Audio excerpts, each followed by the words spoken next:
Well, Elyssa, I'm excited to dive in today. We are going to be talking about procrastination, burnout, dysregulation, all of these things that can happen to us when we're, well, for lack of a better word, dysregulated and or stressed out. I can't wait to get into that conversation because I know it's one that many women can relate to. But before we get into it, why don't you go ahead and introduce yourself and share with the listeners about the work that you do? I'd love to. Thank you so much for having me, Diane. This is such a lovely pleasure to meet you and to be on the show. My name's Elyssa Smith. I'm a trauma informed executive coach. And what that means is essentially I get to work with high performing women. So C-suite executives, professional women, women who are entrepreneurs, women who are building a side hustle to help them get more capacity and more peace so that they can scale and expand and reach the success goals that they have. Most of the time, the women that I'm working with are really struggling with procrastination, overwhelm, imposter syndrome, negative self-talk, perfectionism. Those are the things that tend to slow high performers down. And most of the time, we're thinking that it's a defect in us. I just need to like double down. I just need to work harder, be better, and do more. So Mhm. my work is actually to debunk that myth because no, thank you. We are not working harder. We are already working really hard. We are already Yeah. to the point of overwhelm and burnout, especially as moms, right? And that's why I love this podcast. We're talking about, kind of down regulating a bit. And so that's what I get to do with the women that I work with and the women that I speak to is to help them understand this is not a flaw in you. This is Mhm. your survival system trying to keep you safe, and we can communicate to it that success, peace, ease are all safe places to go. Absolutely.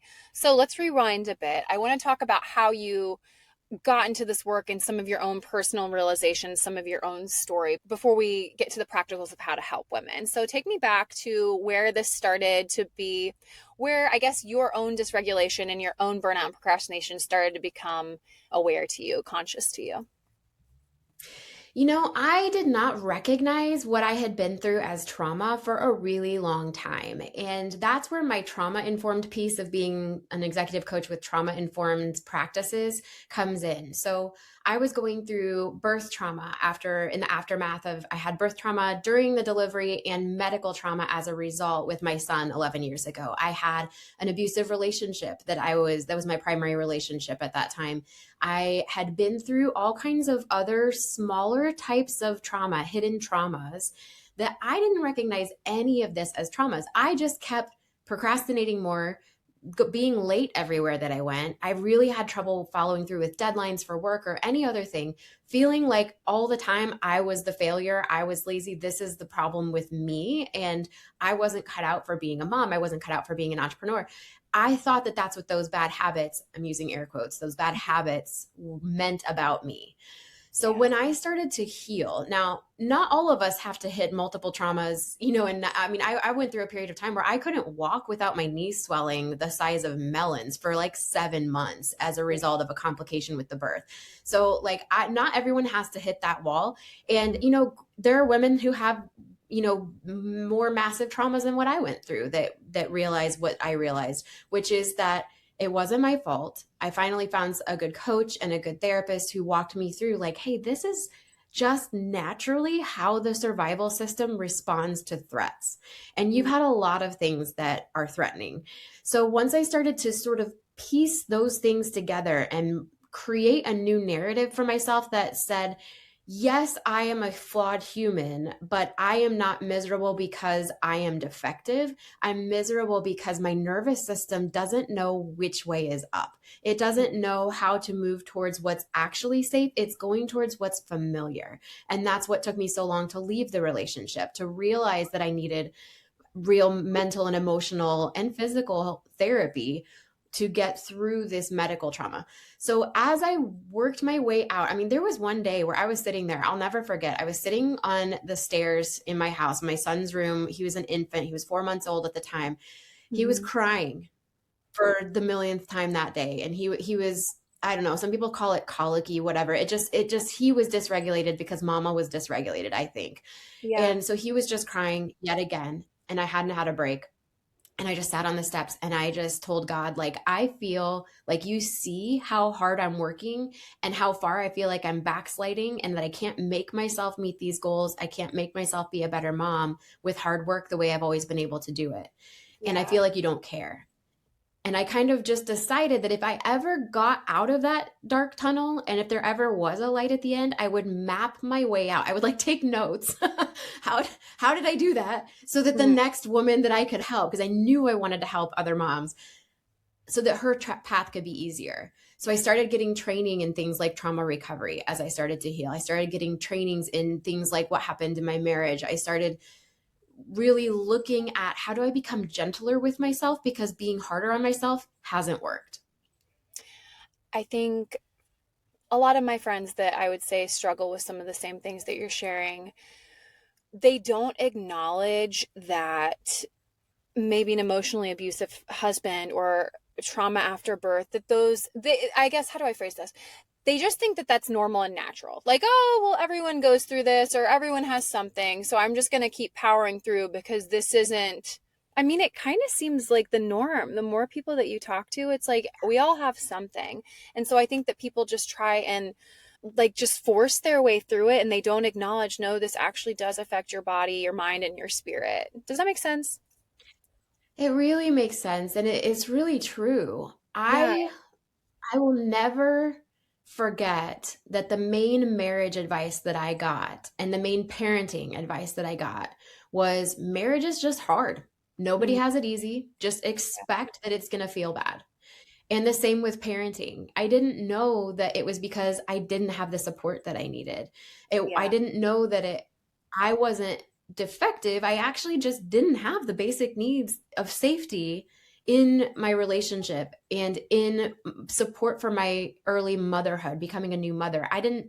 No one told me, hey, you're going to need a lot of people around you that can like come and hold you while you cry if you have any birth trauma that you're not expecting, and Mhm. someone else to go clean and hold the baby, and someone else to cook you a meal. So I was completely isolated. And in addition to being a new mom, having been moved across the country by my spouse at the time, and dealing with emotional and psychological and financial abuse, not knowing that it wasn't just my fault, because gaslighting is a real thing. It's usually based in something that's true about you. And I knew I'm not doing great at these particular things in the marriage or in the parenting or in the household. And I just thought, if I can be better and if I Mhm. can push harder, then that's always gotten me through. And that's a brilliant way, by the way. That is a brilliant survival move on all of our parts when we're little and when we're getting into adulthood. But Mhm. there comes a time in adulthood where if it hurts, it's not right for you. And Mhm. it took a lot for me to get to that point, but now I have this whole life on the other side of all these things, and I live gently and softly, and I have this incredible 11-year-old who has been through it, man. And kids are resilient, and I found ways to help him with attachment wounds that he had from what we went through. And just there's an incredible amount of support that we need and that's out there, but a lot of people don't talk about it. Yeah, I think the phrase I was maybe looking for was like pulling your boots up by their bootstraps and just like powering through, like I said. And then it's like you can make that choice, but then you're going to continue to see the dysregulation and all these other things, like you said, lateness or people pleasing, like all of these things that are not beneficial. But I mean, again, you get to opt in or out of the life that you're creating. I just think that we live in so much fear of the unknown and we're comfortable. So many of us are comfortable in that whatever negative cycles and patterns. It's like, well, at least I know what to expect here. This is comfortable, even if it's not fun. And so I think it just keeps us stuck, but it's like we can build a better existence in life. And I'm not necessarily speaking to divorce or whatever it looks like for you, but whatever it is that you are doing that is contributing to dysregulation, I do think that there is always a way out. There really is. And what I've learned, because I've helped a lot of women who have been dealing with particularly toxic marriages or a Mhm. toxic primary relationship or a pattern of toxic relationships Yeah. in the women that I coach. And what I have learned is that each one of us, me included, because I was not available for people's feedback on my marriage. I was the first one to Mhm. defend him, defend me, defend what we our decisions. Like, we're in this together. This is, you leave your mother and father, you cleave to your spouse. Like, that was my whole world. And not to mention, there was like a religious umbrella that I Yeah. was kind of operating under as well. That was pretty harmful, and I didn't realize it. But I will never forget the moment where when I said, because but what we were dealing with, and I won't go into a lot of details, but of course, if anyone wants to connect with me after the show, like, please let me know and I can share more or assist. But for me, what was happening in the marriage, it happened one more time. And I just remember being on the phone with somebody and I said, I this feels like it's more than just dysfunction. This feels like abuse. This feels like betrayal. And it was the first time I had uttered those words, and it terrified me. Because Mhm. was I just being judgmental? Was I just expecting too much? Because I had been fed those lies too. Like, you Mhm. just expect me to be perfect, whatever it was.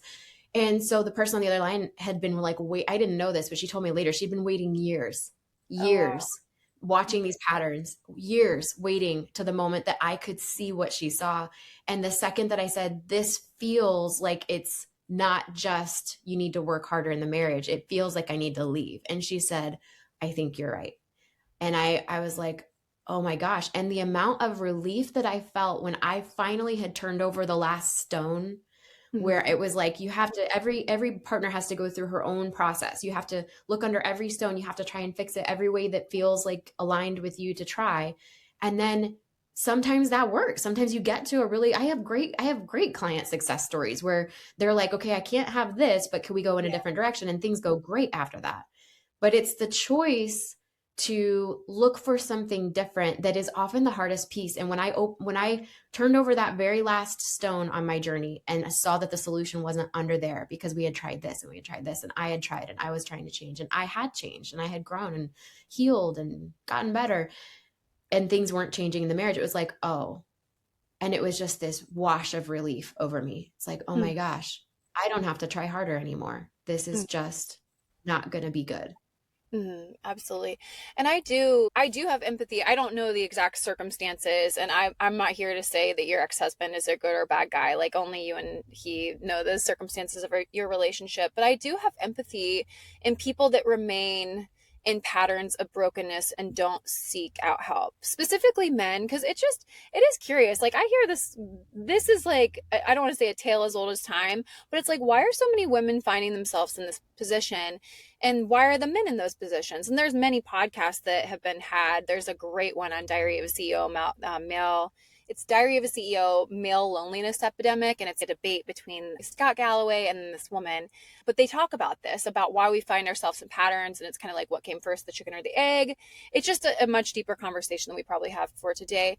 But I do have empathy for humans that remain stagnant and don't want to move, but it's like that doesn't mean that you can't take a hold of the reins, and sometimes that does mean leaving a marriage or a toxic friendship or a toxic job. But I just don't want people to be listening and think that we're like, the main point of our conversation is like, oh well, you might just need a divorce. Like, maybe that's the solution to all of it. Nope. That's not what we're saying. No, not at all. And I love that you brought that up too, because here's the thing. Yes, there's an epidemic of loneliness within men. There's an epidemic of isolation with women who are feeling like they're in lonely marriages or loveless marriages. But here's the deal. Every single one of these cases goes back to, what hurt have you been through? So, a husband that shows up in an abusive way, granted, we still need to hold accountability. If people are being abusive to us, there does need to be an accountability line, right? But we are not here saying like the answer to everything is divorce. But I do want to say Yeah. the cause for everything is pain. The Yeah. cause for everything is either big T, little t, or tiny t trauma patterns in childhood. It's how you adapted. And actually, this is a piece of why I got into doing what I do. When I work with a woman, we Mhm. go back for her inner little girl. We go back to that little baby, that little child that knew that the only way she would make it out of this without failing to thrive, literally, is if she did fight, flight, freeze, fawn. Her vagus nerve got tuned to stress and said, this is going to be okay. I will exist here in this pain, in this stress. I will adapt with procrastination, perfectionism, people pleasing to keep me safe. Yeah. And so what I get to do, and this is the same thing for men, it doesn't really matter who you are. Everything started with the pain that you had to cope with. And so Mm-hmm. I get to help my female clients go back and help and grab that little girl and say, oh, babe, like you never got the Mm-hmm. ease and the joy that you deserved in these circumstances. Now, listen, I am the first person, I was in such denial. I was like, I had never had any of this trauma, the air quotes with like, Sure. I never was in an accident. Like we never had a Yeah. house fire. We were not in a war. And Mm-hmm. I see people all over the globe that had it way worse than me. And at the same time, I was experiencing what I now call tiny T trauma, which is smaller emotional needs going unmet over time in childhood that specifically cause things like lateness, lack of focus, brain fog, chronic fatigue. Your system is under attack all the time if you're experiencing these little hidden things and you think they're your fault. Mm-hmm. So as a child, I experienced all that, even though, I have people, sisters, in the world who experienced big T traumas. I had little T, tiny T traumas. And I still came out as someone who was suicidal in my 20s. I Mm-hmm. was so depressed and so anxious, getting diagnoses of all the above. And Mm-hmm. it took actually giving myself compassion and saying, this was not your fault when it started, but you get to change it now. And that's what got me out. Yes, absolutely.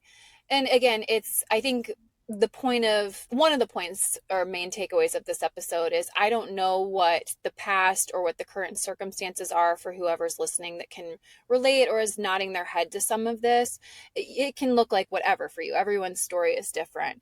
But now I want to transition into like there are tools, there are ways to move through it and to no longer self discipline, but to self regulate. So I guess that's like my next question for you is we find ourselves in these positions. How, instead of, again, self disciplining ourselves, how can we learn to self regulate? What does that look like?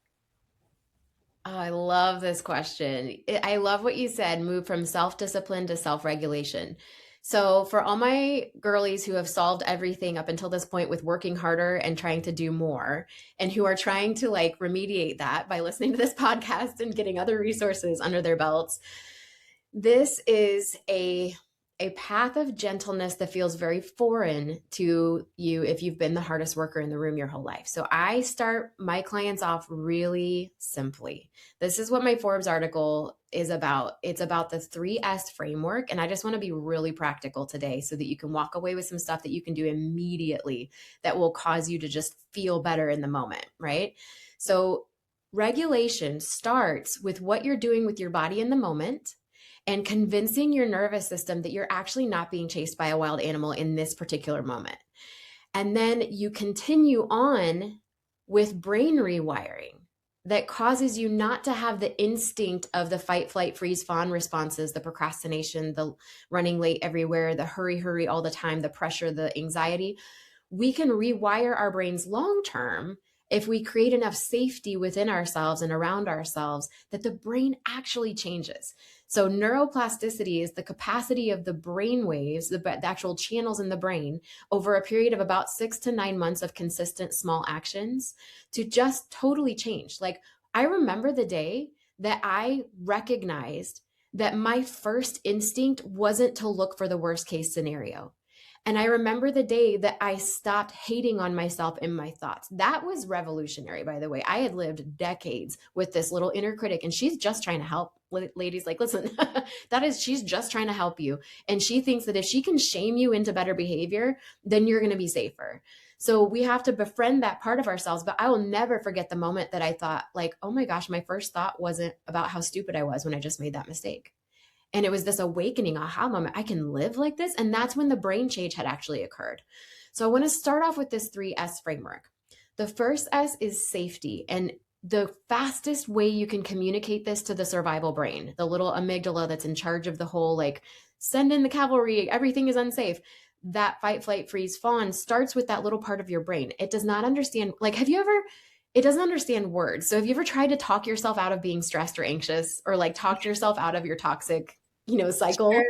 Yeah, It no, does. whenever I'm in that mode, I truly just have to rest. I do distract though. I want you to get back to the three framework, but I want to make sure we touch on that because I think sometimes I distract myself and then I that's like a band-aid, right? You're not actually addressing it. 100%. And actually, my clients ask me a lot of the time when they're working on this initially, how do I know if it's self care or if it's distraction and like dissociation?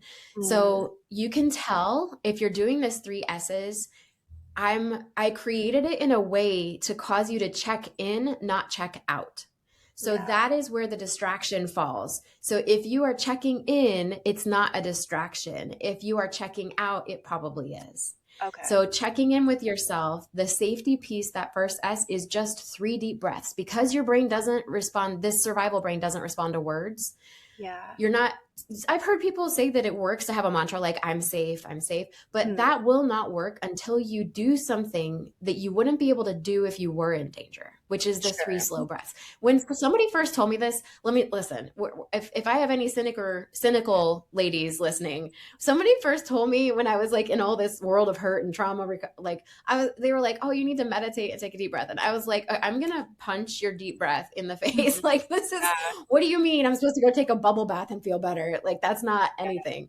Mhm. So don't misunderstand. This is not me just telling you, like, just take a deep breath, chill out, girl. No, this is like communicate something to your brain that you would not be able to communicate if you were unsafe right now. So Okay. taking those 3 deep breaths gives a little reset, right? Mhm. So the second S is self-nurturing. And I Okay. think self-care is kind of the idea, but I feel like that word has gotten a little fluffy, like a little overused. So Mhm. my specific definition of self-nurturing for this second S is to nurture your 5 senses. Mm. So the easiest way to do this is to make your favorite drink. So if you make, like, I have this cinnamon tea that I'm in love with. Like, I'm going to marry this tea. And Mhm. when I make a hot cup of tea, it hits 4 out of 5 senses. Like, you can see it, Mhm. you can smell it, you can taste it, you can feel the warmth in your glass. That took me, 3 minutes to make that cup of tea. And I did another thing that told my brain I couldn't do this if I was being chased by a wild Mhm. animal. Like, Mm. this is proof we are safe in this moment. So 3 deep breaths, make your cup of tea, do your self nurturing. The third S is safe support. And this literally is the easiest thing. And a lot of us, most high achieving women, particularly moms, by the way, I see this a lot with moms who feel like they should be able to handle this. And I never like for people to should on themselves, but I should be able to handle this. Like, it's hard for us to ask for help a lot of the time. So Mhm. support sounds scary if that's not been a normal thing for us, particularly when we're not doing well. All this means, do something that lets your brain know that you're not kicked out of the tribe. Whether that Mhm. means you go find a funny meme and you send it to your bestie and she sends back a laughing emoji. You just need something that tells your brain you're not kicked out of the herd. You're not going to get picked off by a predator. It's very primal. So if you Yeah. do those 3 things, it buys you like 5 or 6 minutes of sanity. And it's no joke, it works every time. And that will help it'll help your executive functions come back online that go away when you're in survival mode. It helps your immune system start working again. We can't repair in a survival state. So we get sick, we get chronic illness, we get fatigue. Just communicate safety in Mm. those 3 steps, and you'll be ahead of the game. Really good. So, I want to speak to women that are putting themselves last, and it doesn't make us better. It makes us burn out typically. I know we were talking about a little bit heavier of topics in regards to, again, marriage, but I want to just talk to the mom that is putting herself last and she's taking care of everyone else first. Talk a little bit more about that burnout. And again, maybe something small. I know you just gave us the three S's, but do you have any other suggestions for something that just seems like a little more, I don't want to say like the everyday mom, but just something that we can all kind of relate to? 100%. Well, every mom is stressed, right? And every mom has probably been socialized that she needs to put everybody else's needs above hers in order to be a quote good mom. So when you have that socialized into a societal network of where we get our information from and things like that, and then it feels bad to you, or because you're burning out, or because you're overwhelmed, or because you have brain fog like nobody's business, you have scattered mind, you're having trouble keeping up on things, you're late everywhere. I mean, I keep saying that because that was me, and it doesn't happen to me anymore. I didn't know you could get rid of that, but you totally can.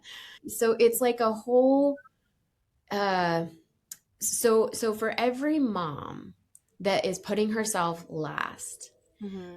I want to just give her permission right now to understand that if you are pouring out of your cup, you being last on your list means that cup is just empty when you're done pouring.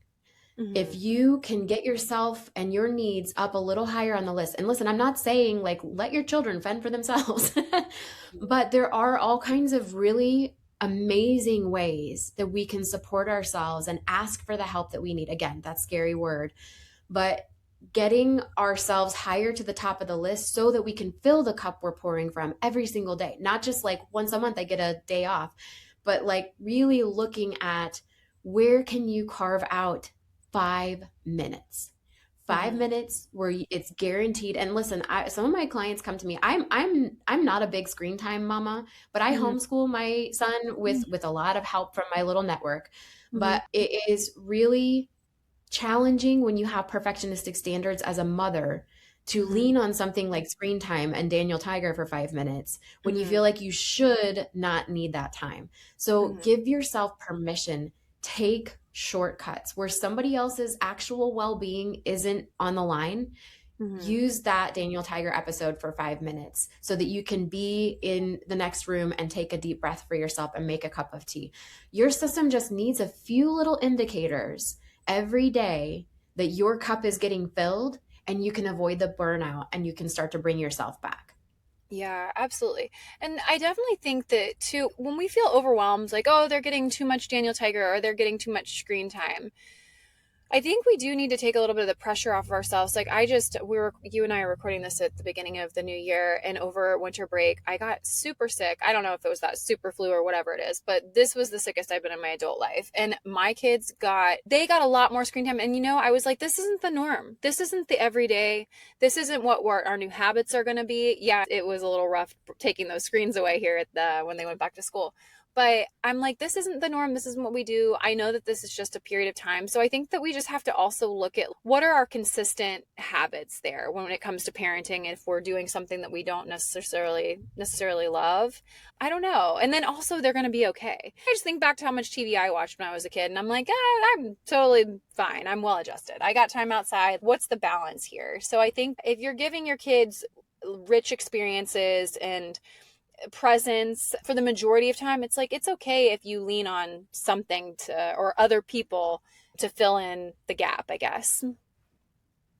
Absolutely. And the way I like to think about this is, for me, when I was in the throes of this thing, like my son was under the age of 2, I was having all Yeah. these issues. I was trying to figure out to work out what I needed to do for myself. And someone was telling me, like, do self care. And I'm like, yeah, I had some choice words about that, so that Mm-hmm. advice. And I didn't have a therapist yet that worked really well for me. It took me several years to get the right support pieces in place. And Mm-hmm. in the times that I was the most dysregulated is when I resisted help the most. It's when I Yeah. resisted doing a shortcut the most, because when you are in the throes of whatever overwhelm you're in the throes of, it feels all or nothing when you give that 5 extra minutes of Daniel Tiger, right? Yeah. It feels all or nothing if you're sick for a day and kids are on iPads for 6 hours. Mm-hmm. But the way I like to visualize this is, if you think about, we are going up a mountain and we need steps on this mountain. We have to build a step here. But the only way that I can actually build this step is with Daniel Tiger or with 6 hours of screen time while I'm laid out on the couch. Mm-hmm. That's one step. That's not the whole path. I'm not doing that every single day. It's Yeah. just the one step. And that Mm-hmm. one step is so effective to get us to the place where we need to be in order to build the next step. So Mm-hmm. I have always experienced, and today, to this day, if I start to talk myself out of a shortcut that I need to take, and that word almost is like taboo with moms, like don't take a Sure. shortcut, like Yeah. it feels lazy, it feels like mischievous, like oh no, I took a shortcut. But Mm-hmm. the only way we change to nurture ourselves as well as we need to be and embody the mama we want to be is if we are actually taking the path of least resistance to care for ourselves. And Mm-hmm. it doesn't mean that every day is that 6 hours of screen time. Maybe it means that there's one day of 6 hours of screen time, and then the next day we're doing something else, or we're changing it up, or whatever it is. But Yeah. whatever you need to do to build the step today, that's allowed. That is permissible.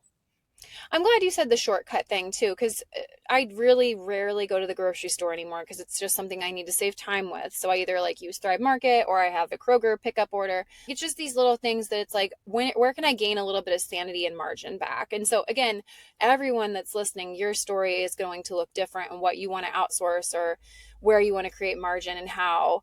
But I think that again, as we kind of wrap up here, the main takeaway is if you're finding yourself in these positions, maybe look to how you're dysregulated and you're not even aware of it. Absolutely. And you'll notice because you'll have a shorter attention span, but also a shorter Yeah, fuse with your kiddos. And yeah, so when I say like, think about the mama that you want to embody, think about the future you that is like the best version of yourself. She can't exist on scraps. She yeah. really needs the version of you now to take some strides, and they can be really small because my specialty is helping people's nervous systems not be so scared of the unknown of like, oh my gosh, I had to spend $10 extra for a delivery fee to get my groceries delivered. What I Mm, do with my clients is like, that's an immediate place that I start. Like, everybody needs to be ordering their groceries if you're overwhelmed, stretched for time, and if you can afford an extra $10 each week when you mm, get groceries, right?